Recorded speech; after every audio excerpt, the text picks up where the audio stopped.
Chair. I've got a bit of a voice problem here, but Senator Limmer, I think you do mean well by this bill, and I do have an objection to using the HAVA money the way that you're using it here.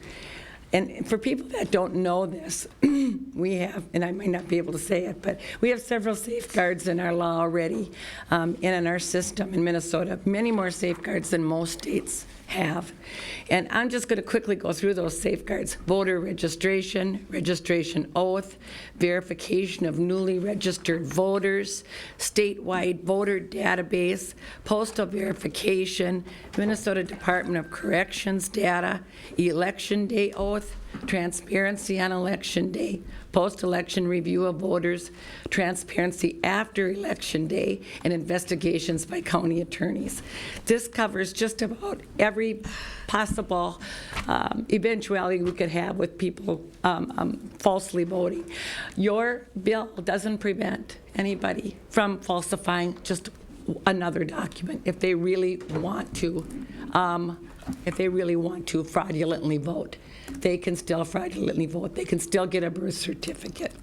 Even our election judge said she got a birth certificate and didn't need much of anything to get that.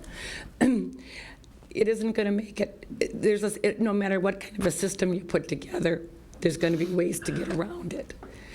And what you're doing here, I've got probably 10 senior facilities in my district, a lot of people that can't get out and can't get out to get their pictures taken or get out to get a voter ID. And we're eliminating those people. What we're also doing here is we're eliminating those students that may have changed out of their dorm into an apartment a few weeks or a week or so before election. We're saying you can't come in on election day and have somebody verify that your address, or you wouldn't have a utility bill or anything anyway, so you can't have somebody come in and verify you.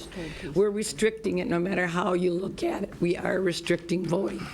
And if somebody moves close to the election, they have to get another card. It's just ongoing. If somebody we have a 30% turnover rate in one of our schools because we have low-income housing there, and people have to move constantly to keep trying to find housing they can afford. Those people would have to constantly keep getting new voter identification cards. That is an imposition. It's making it more difficult when I think we already have plenty of ways of verifying our voting. And North Dakota, by the way, folks, doesn't even have voter registration. They don't even have voter registration at all. We have voter registration, and we have all these other safeguards. So I think we're very well protected in the state. Senator